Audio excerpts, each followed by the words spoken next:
বিসমিল্লাহির রহমানির রহিম। আসসালামু আলাইকুম বন্ধুরা, কেমন আছো? আশা করি ভালো আছো। আমি আল্লাহর রহমতে অনেক অনেক ভালো আছি। তো আজকে দুপুরে রান্না করব আর রাতে আমাদের দাওয়াত। তো দুপুরে রান্না করব, এখন কাঁচামরিচ পারবো গাছের থেকে। এই দেখো আমার গাছের কাঁচামরিচ, একটা কাঁচামরিচ পুরো পেকে গেছে। তো এখন কাঁচামরিচগুলো পারবো আর দুপুরে রান্না করব মুরগির হাত পা গিলা কলজা, মুরগির প্যাডের আন্ডা। তারপরে রান্না করব হচ্ছে বুটের ডাল, অ্যাঙ্কার ডাল দিয়ে, আলু দিয়ে। তারপরে রান্না করব সকালের জন্য আলু ভাজি আর হচ্ছে রুটি। কাঁচামরিচগুলো এখন পেকে গেতেছে, এই জন্য কাঁচামরিচ গাছ থেকে পারতাছি। আজকে গাছের কাঁচামরিচ দিয়ে রান্না করব। তো দেখো 3টা কাঁচামরিচ হয়েছে, তো ঘরে ছিল, ওগুলা মিলিয়ে রান্না করব। কাঁচামরিচগুলো কিন্তু খুবই সুন্দর। তো এই দেখো সকালে, তো রাতে হচ্ছে আলমদিনা সেন্টারে আমাদের দাওয়াত। তো এই দেখো রাতে সকালে আর কি সাদা সাদা রুটি, পরোটাগুলো ভিতরে রয়েছে, রুটির নিচে পড়ে গেছে। তারপর হচ্ছে আলু ভাজি, কেননা আলু ভাজি আমার ছেলে মেয়ে খুবই পছন্দ করে, এজন্য আলু ভাজি করলাম। রুটি দিয়ে আলু ভাজি কিন্তু ভীষণ ভালো লাগে। তার দুপুরের জন্য রান্না করেছি, তো তোমাদের সেই ভিডিওটা অফ ক্যামেরায় রান্না করে নিয়েছি, একটু আর কি ভিডিও তোমাদের সাথে শেয়ার করতেছি। এই দেখো আলু ভাজি। তো দুপুরে বেশি কিছু রান্না করি নাই, যেহেতু রাতে আজকে দাওয়াত খাবো, মজার মজার দাওয়াত। তো চলো, এটা ছিল গত শুক্রবারের ভিডিও।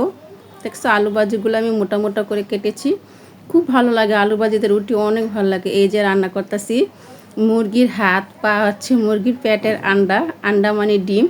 তো আমার কাছে না আর কি এই মুরগির হাত পা, তারপর চামড়া আমার কাছে অনেক ভালো লাগে মাংসের থেকে। এটা ভাজা ভাজা করলে অনেক মজা হয়। আর এই ডিমগুলো না আমার ছেলে মেয়ে খুবই পছন্দ করে, কিন্তু যখন ছোট ছিলাম না আমার মা দিত না খেতে, কিন্তু আমার ছেলে মেয়ে খায়, এজন্য দিই। আর কষা কষা কষিয়ে নিচ্ছি, আলু দিয়ে অ্যাঙ্কারটা রান্না করব। এখন আমি আলু আর অ্যাঙ্কার ডাল কষিয়ে নিচ্ছি। তারপরে এটা হচ্ছে রাতের ভিডিও।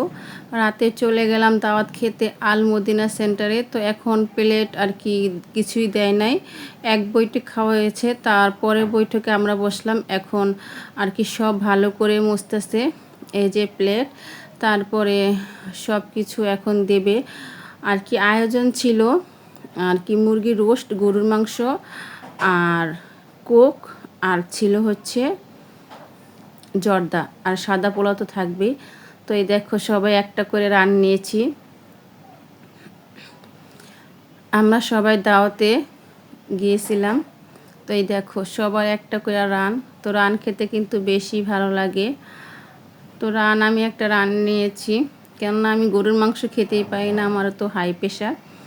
এক টুকরা মন চাইলে খাই, নাইলে খাই না। তো আমি মুরগির রোস্টটাই দেই আর কি খেয়ে নেব। আর পোলাও নিয়েছি, খাবারটা কিন্তু ভীষণ ভালো ছিল, অনেক মজা ছিল। গরুর মাংস দেখছো, গরুর মাংসটা কিন্তু অনেক নরম, একেবারে গলে গেছে। আর কালারটা দেখছো কি সুন্দর হয়েছে, গরুর মাংস কালারটা কিন্তু খুবই সুন্দর হয়েছে, খুব সুন্দর একটা কালার আর কি, ভালো লাগলো। তো দাওয়াটা অনেক ভালো হয়েছে। রাতে অনেক গরম ছিল, যখন যাইতেছিলাম রাস্তায় অনেক গরম ছিল, তো যখন বসলাম টেবিলে তখন এত গরম লাগেনি। তো এখন খাওয়া দাওয়া শেষ, এখন আমরা সবাই হাত দিতেছি। তো এখানে আর কি যারা বেয়ারা, ওরা আমাদের হাত ধুয়ে দিতেছে। তো আমার ভাই আবারও ওদেরকে 100 টাকা দিল বকশিস। তো টাকা পেয়ে তো খুবই খুশি হয়ে গেল। তো ওই দাওয়াতে যাইয়া দেখি আমার আর কি সেজু ভাই আর ছেলে ওখানে ওরে দাওয়াত দিছে। পরে ওই আবার অন্য অন্য টেবিলে বসছিল, আমাদের দেখে এই টেবিলে চলে আসলো। তো আমরা সবাই একসাথে খাওয়া দাওয়া করলাম, এখন চলে যাব বাসায়। এই আলমদিনা সেন্টারটা কিন্তু খুবই সুন্দর, ছোট্ট, এটা ভাড়া খুবই কম নেয়, খুব ভালো সেন্টারটা। তারপরেই দেখো আমরা এখন নিচে নামতাছি, পরে আমি একটা পান নিলাম, পান খাবো, কিন্তু পানটা খাই নাই, পান খেতে পারি না। তো এখন বাসায় চলে আসতেছি, রাত হয়েছে তো এই জন্য একটু নীরব নীরব, তখন প্রায় 11টা বাজে। ঢাকা শহর ১টা বাজলেও অনেক জমজমাট থাকে, কিন্তু ওই রাস্তাটা একটু আর কি মানুষজন কম ছিল, অন্ধকার ছিল। তো আমাদের বাড়ির সামনেই, তাও আমরা রিক্সা দিয়ে চলে আসলাম। রাত হয়ে গেছে। তো এই দেখো, এই সেন্টারে আমি এই প্রথম দাওয়াত খেলাম, এর আগে কখনো দাওয়াত খাওয়া হয় নাই।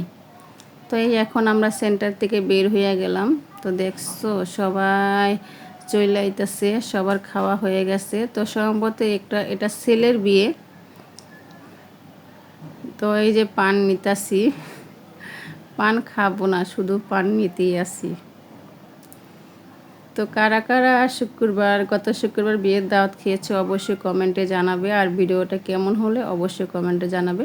আর একটা লাইক দিয়ে পুরোটা ভিডিও দেখবে, কেননা আমার ভিডিওতে লাইক কেউ দিতেই চায় না, এত কষ্ট লাইক দিতে সবার। কিন্তু একটা ভিডিও বানাতে অনেক কষ্ট হয়, যারা বানায় তারাই বোঝে রে। তো এই যে দেখো, এখন আমরা বাসায় চলে যাব।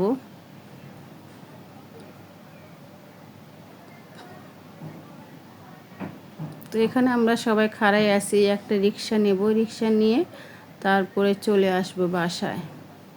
তো এই দেখছি এখানে আবার আর কি, এখানে বেলুন বেচতেছে, এগুলো অনেক দাম নেয়, এই জন্য তাবাসুমকে নিয়ে দিই নাইকা আর কি, অনেক তাড়াহুড়া ছিল। বাসায় চলে আসব, প্রচুর খাওয়া দাওয়ার পরে প্রচুর গরম লাগতেছে। তো আমরা কিন্তু রিক্সা নিয়েছি, এই যে রিক্সা দিয়ে আমরা বাসায় চলে আসতেছি। পুরা রাস্তা অন্ধকার। এই রাস্তাটা না অন্ধকারই থাকে সবসময়, রাস্তাটা একটু নীরব থাকে। এটা ছোটোবেলা থেকে দেখতেছি রাস্তাটা, আগে তো অনেক নীরব ছিল, তাও এখন একটু জমজমাট আছে। তো ভিডিওটা দেখার জন্য সবাইকে অসংখ্য ধন্যবাদ। তোমরা সবাই ভালো থেকো, আমার পাশে থেকো, আমাকে একটু বেশি বেশি সাপোর্ট করো। আর আমার ভিডিওতে কোনো ভুল ত্রুটি হলে অবশ্যই সেটাকে ক্ষমার দৃষ্টিতে দেখবে। আর সবাইকে একটা উদ্দেশ্য করে একটা কথা বলি, কথাটা হলো সবাই আমার ভিডিওটা একটু শেয়ার করে দেবে। তো সবাইকে আল্লাহ হাফেজ, ভালো থেকো সবাই।